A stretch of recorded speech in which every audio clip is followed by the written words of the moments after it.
I'm Logan Crawford, and right now on the Global Book Network, we're unlocking the secrets to more fulfilling connections with an amazing book, an important book. It is called The Heart of Relationships, and it's written by a terrific author by the name of Helen Visarraga. This insightful and engaging guide helps readers strengthen their personal and professional relationships by tapping into qualities that we all possess, like empathy, honesty, and self-awareness. Through reflective exercises and real-world wisdom, this book empowers readers to create more joy, deepen trust, and transform how they relate to the world around them. We're delighted to have this very talented author join us here today. We thank the team at Addicts Publishing for helping us put her on TV today, and we ask viewers like you to support authors like her by subscribing to our channel and by purchasing her amazing book. The links are below this interview. Helen, thank you so much for joining me here today. You're welcome. It's good to be here. It's good to have you on the show. You are a licensed clinical social worker. That's your background. Obviously, you deal with a lot of relationships, parental relationships, marital relationships. When it all comes down to it, they kind of dictate the quality of our lives, don't you think? Absolutely. And, I have worked 30 years as a licensed clinical social worker, and I'm retired. I retired 3 years ago. And it was during COVID that I retired. And this was my project of reflection because I started recognizing how essential a good self-awareness workbook would be to help people that wanted to develop self-awareness in their own relationships. And that was the impetus for me to develop it during that time of reflection and isolation during COVID. We're glad you did do that reflection back then because it brought about this wonderful workbook and it's so handy. And speaking of reflection, you have reflective exercises in this book. Talk to me about one of the more important ones and how it can help somebody improve the quality of their relationships. Where any one of the qualities of relationships can be worked through at any given time. It's not necessarily sequential, but let's say the relationship quality of love. And the reflective exercises would start out with, what was your definition of love growing up in your childhood or in your early development? And then it leads into 3 more questions that help people explore their own awareness level. The one amazing thing about the book for me, even, after I wrote the book, I worked it out. I worked every one of those relationship qualities myself, went through a reflection process. And it was amazing to see my own personal growth and the areas where I still wanted to improve. So the book lends itself not to be so much of a self-help book, but it's a self-awareness book.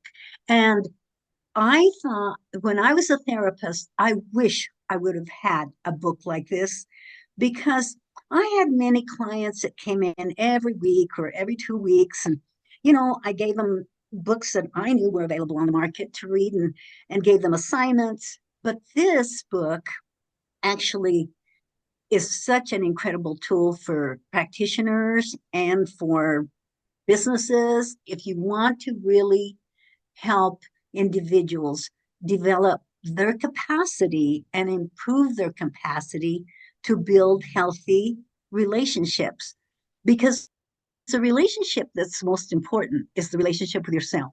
And so as you start doing the reflective exercises, that opens up a whole new vista in terms of, wow, I can see myself back then and how I used to communicate, how I felt about sexuality, how I felt about intimacy, how I felt about the historical value that I brought to a relationship versus those relationships that worked and versus the ones that didn't work, because we're always challenging ourselves with how to relate to one another.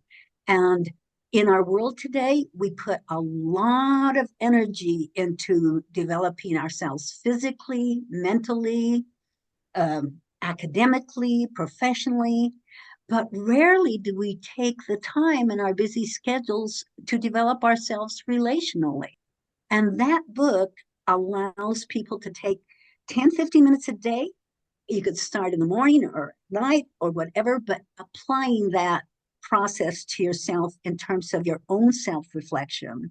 Wonderful, wonderful. I think it's very, very important work for people to understand their thoughts, their feelings, their theories on different aspects of relationships. You talked about the most important relationship is the one that we have with ourselves. When you talk about that, are you talking about the little inner voice that we have, the conversation that we have with ourselves? Talk to us about that relationship that we have with ourselves. The relationship we have with ourselves is really basically a conversation between our conscious and subconscious mind, mostly. Our subconscious mind runs everything that we've done, all the images, the thoughts that come in. And our conscious mind is more, okay, it's the one that's developing the awareness of what that subconscious mind is bringing forth so we can look at it. But this book helps us to recognize, okay, what's the difference between those two voices? 85% of our waking reality is governed by our subconscious mind. We know that through psychology and through neuroscience and so forth. But that 15% of conscious awareness can be expanded. And by looking at how you look at your past in relationship to your present, in relationship to the reflection of your own relationship qualities. Now, these relationship qualities are innate in everyone, they just haven't been developed. We've been too externalized. We get programmed through our parents, through schools, communities, through our academic process, through our professional endeavors. And then we get into relationships and we have an expectation that, oh, yeah, my relationship works just great with that individual as long as that individual acts like the way I want them to act, or they believe the way I want them to believe. And then if they don't, well, I'll go on to the next one because I might find someone. Well, that's the externalized view of relationships. And that's why we have such a high divorce rate. That's why we have so many conflicts in our world, so many conflicts in the workplace. We do not know how to relate from the core of our own introspection. So we need to be introspective within ourselves in order to have those healthy relationships because the inner always reflects the outer. Whatever I carry, that's what I project out, and vice versa, you know? Exactly, exactly. And what you're putting out there into the world comes back to you as Absolutely. people have spoken about and people have written about. Talk to us a little bit about couples in long-term relationships and how they can use your book to help reignite their connection. I think couples in long-term relationships, and definitely I've had a personal experience in that, is that you look back 20 years ago and where you saw each other, and sometimes boredom can set in, or just realistic expectations, unrealistic expectations, or else one or the other acquiesces and doesn't get their needs really met because we become conflict avoidant. And so sometimes you just stay with the status quo.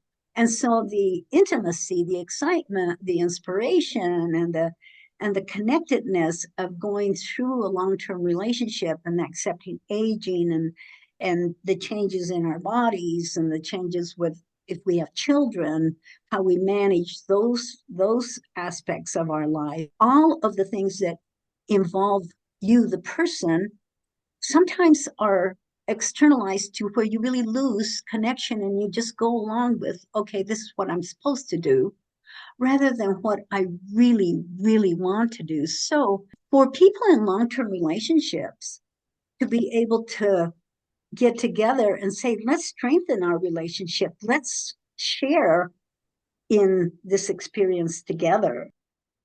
Absolutely, absolutely. And Let's also it do will one or two of the reignite reflective communication as exercises, well, maybe right? once a week. Yeah. Yes, yeah, absolutely. Uh-huh. Yeah, without a doubt. Doing the exercises once a week, I think would be a wonderful thing. It'll get a dialogue going. I never knew you felt that way about love. I mean, your whole concept of Yes. what is love, I mean, could Uh-huh. be an hours long conversation. I mean, you and I right now could talk for hours. What is love? I mean, a strong emotional attachment, an Yeah. intense emotional attachment, elevation of others before yourself. I mean, how do you define love, right? And one of the fun parts of the book is that each section starts out with a little haiku poem, Mm. a little haiku poem that's just a reflective uh, little three-liner.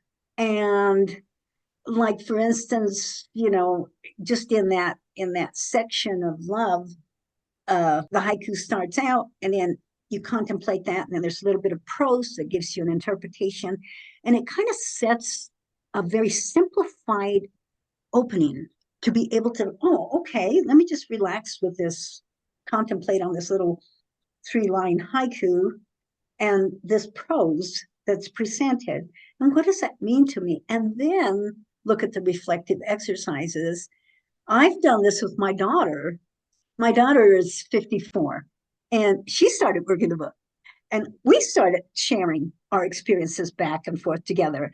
And it is amazing that a lot of the areas where she was feeling kind of stuck had been part of my parenting process back then, and how we were able to come to a deeper understanding, and it has strengthened our relationship considerably. Wonderful. Wonderful. I think this book would strengthen You know, anyone's so relationships. it Yeah. it's a book. It's a book that if yeah, exactly, and I think anyone that wants to strengthen their relationships with their children, with their coworkers. I worked for a long time in helping organizations develop better wellness structures so that their employees could be happier and uh, and work together better. And a lot of those concepts were integrated into this book. Wonderful, wonderful. Whether you're an organization, whether you're a couple, whether you're an individual, strong relationships means a happier, better, more fulfilled, and in many cases, even more prosperous life on many levels. Absolutely, Yeah, without a absolutely. doubt. The name of the book we've been discussing today is called The Heart of Relationships. It is a thoughtful and empowering guide to discovering the qualities that create harmony, connection, and lasting joy. Helen, thank you so much for joining us here today. Thank you, Crawford. My pleasure. Great Logan. having you on the show. Okay. To the folks at home, I'm Logan Crawford for the Global Book Network. So long for now.